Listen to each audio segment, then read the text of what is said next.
Խոսում է Բաքուն, խոսափողի մոտ է Հասան Օմարը։ Այժմ դեր ուշադրության ենք արժանացնում ռուսական բանակի փոխգնդապետ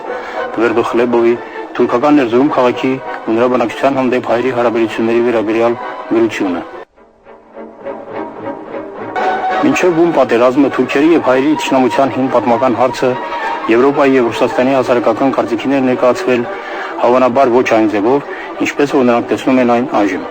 Թուրքերի նկատմամբ հայերի ատելությունը հայտնի է դեռ վաղուց։ Հայերն իրենց միշտ էլ ներկայացել են որպես տառապյալների ու տանջակիրների։ Նրանք միշտ էլ կարողացել են իրենց պատկերել որպես անմեղ, ճնշված ու հալածված ազգ, որը ծանր տառապանք է կրել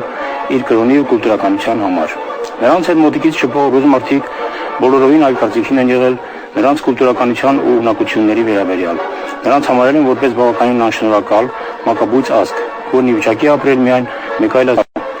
Ռուսական զորքերի կազմում հայ զինվորները համարվել են որպես վերջին կարգի անպետք տարր։ Նրանք միշտ աշխատել են գայթակղվել թիկունքային ոչ հաճելի պաշտոններում եւ խույս տալ ճակատից։ Պատերազմի սկզբին հայ զինվորների մարտերից փախչելու նպատակով զանգվածային դասարկության եւ արհեստական վիրավորության հսկայական չափերի հասնելը բավականաչափ հաստատեցին այդ կարծիքը։ Բայց այն, ինչ վիճակվեց ինչ տեսնել ու լսել վերջին 2 ամիսներին, մինչ թուրքական զորքերի հրժում մտնելը, գերազանցեցին հայերի վերաբերյալ եղած բոլոր ենթադրություններն ու երևակայությունները։ 1916 թվականին ռուսական զորքերի կողմից հրժումի գրավումից հետո հայերին ոչ քաղաք, ոչ էլ նրա շրջակայք չթույլատրեցին։ Նրանք զորքերի կազմում էլ չկային։ Այդ խելացի կարգադրությունն կատարածվեց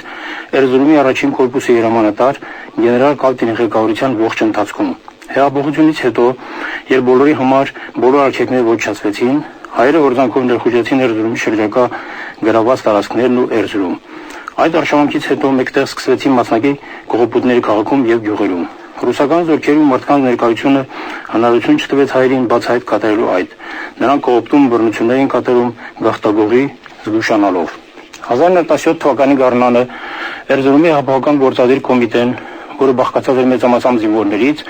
Էրզրումում համատարած խոզարկություն անցկացրեց, նպատակ ունենալով գտնել ու վերցնել բնակչության մոտ եղած զենքը։ Խոզարկությունը անկանոն կատարվեց եւ վերածվեց ցանցազերծված զինվորական բազմության կողմից բնակչության կողոպտմանը։ Հատկապես աշխատում էին մոլեգնել ու բնակչության կատարել մարտերի ժամանակ ամենավախկոտ եղող հայ զինվորները։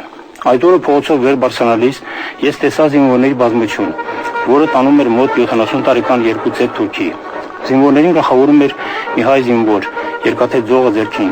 որը զարյութից դողում էր։ Փողոցները ցխոտ էին, լի են ջրափոսերով։ Մեծամասամբ հայ զինվորներից բաղկացած ամբոխը ողջ ճանապարհի ընթացքում խիստ ծերուներին նետում է ջրափոսերի ու ցեխի մեջ, փողոցի մի կողմից մյուս կողմը։ Ծերերն ընկնում են ցեխի մեջ, վեր բարձրանում, բայց նրանց նորից են նետում եւ ծաղրանքի ենթարկում։ Ես պաշտպանեցի ծերուներին, սկսեցի նահատել ամբոխին եւ հորտորել մարդավարի ու արվել նրանց հետ։ Ամբոխի պարագլուխը երկաթե ձողը ձեռքին սկսեց բռնությունով զայրացած հարձակվել ինձ վրա։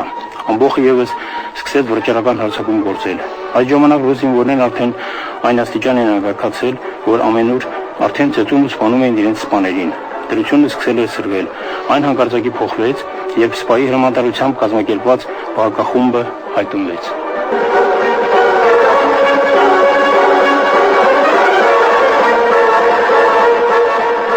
Հայ զինվորները վարկենապես անհայտացան։ Ես ռուսների ծերուներին առաջ տարան արդեն առանց որևէ բռնության։ Ռուսական բանակի ճակատից հեռանալ սկսելուց երկու առաջացավ, որ ճակատում մնացած հայերը թուրքական բնակչության կոտորած կազմակերպեն, մինչ որ քաղաքին կմոտենան ինքնագլուխ հեռացող բանակի տեղը եղող այլ ազգի զորքերը, որոնք սպասում էին թիկունքում։ Հայ մտավորականությունը հաստատում է, որ դրան բնավ հնարություն չի տրվի։ Նրանք աշխատում էին վստահեցնել բոլորին, որ միջոցներ են ձեռնարկում հայերի ու թուրքերի միջև բարիդրացիական հարաբերություններ հաստատելու։ Իրոք, սկզբում կարելի էր մտածել, որ այդպես էլ կլինի։ Հեղափոխությունից հետո ռուս զինվորների կողմից զորամասերի վերածված մեջիթները մաքրվեցին եւ այլևս չբաղեցրին։ Լսեցի, որ թուրքերից ու հայերից բաղկացած քաղաքային ոստիկանություն է հավաքվել։ Հայերն աղմուկով պահանջում են ռազմադաշտային դատարան, մարդասպանների ու ավազակների մահապատիժ, ռազմական տրիբունալ սահմանել, բայց այդ բոլորը խաբեություն ու մոլորություն եղավ։ Ոստիկանության կազմում ընդգրկված թուրքերը շատ շուտով դուրս եկան նրա շարքերից, քանի որ գիշերային շրջանցերից սկսեցին անհայտորեն չկանալ բոլոր ոստիկանները։ Անհետացան սկսեցին նաև քաղաքից դուրս աշխատանքի տարվող թուրքերը ևս։ Ռազմադաշտային դատարանը, որն ի վերջո ստեղծվել էր, ոչ ոքի չդատեց եւ մահապատիժի չընթարկեց։ Դրանք իրենք էլ վախենում էին մահապատիժի ընթարկվելուց։ Առանձին վայրագությունները, սպանություններն ու կողոպուտը սկսեցին շատանալ։ Հունվարի վերջին կամ փետրվարի վերջին 5 տոմարով գիշերը իր տան մեջ հայ զինվորների կողմից սպանվեց հայտնի թուրք քաղաքացիներից մեկը Հաջի Բաղիր Էֆենդին։ Բանակի հրամանատար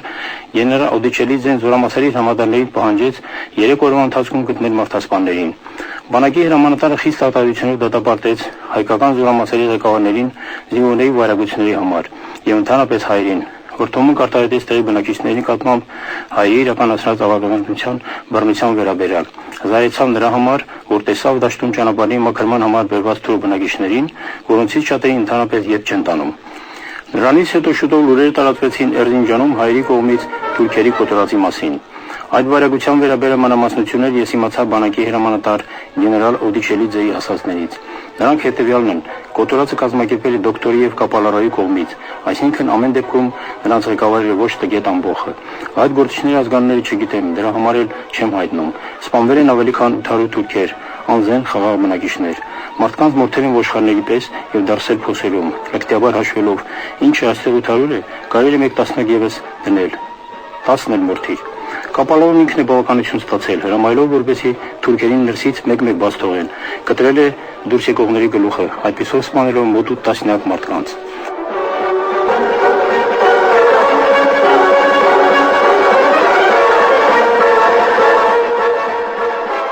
Էրզինջանի կոտորածից հետո շարժող հայկական ալիքը իր ճանապարհին ոչնչացրել է բոլոր մահմեդական մարզերը։ Սպանություններն ուղեկցում էին ամենահրեշավոր վայրագություններով։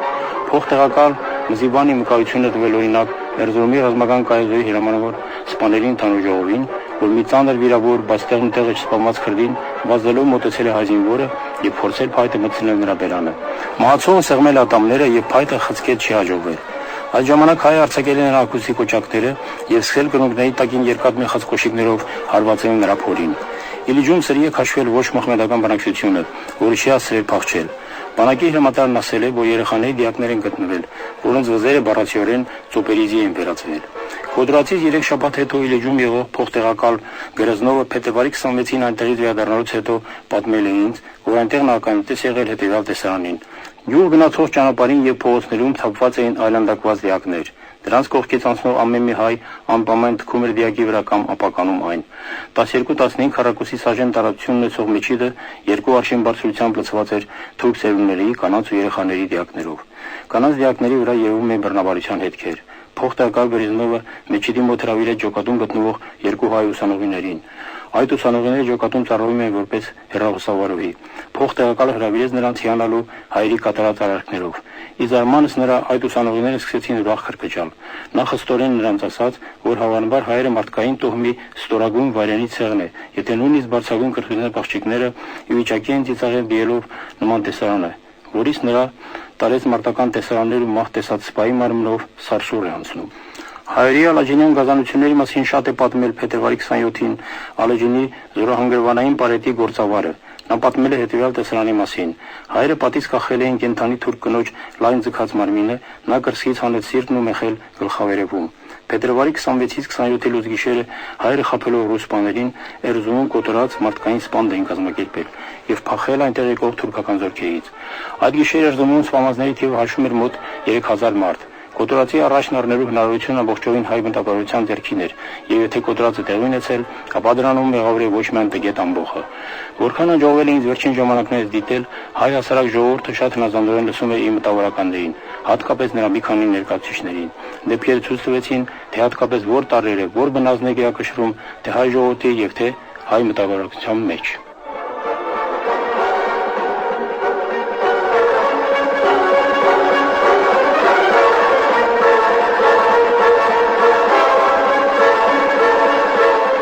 Դուք լսեցիք ռուսական բանակի փոխգնդապետ Տվերդախլեբովի թուրքական Էրզրում քաղաքի եւ նրա բնակչության հանդեպ հայերի հարաբերությունների վերաբերյալ գրությունը։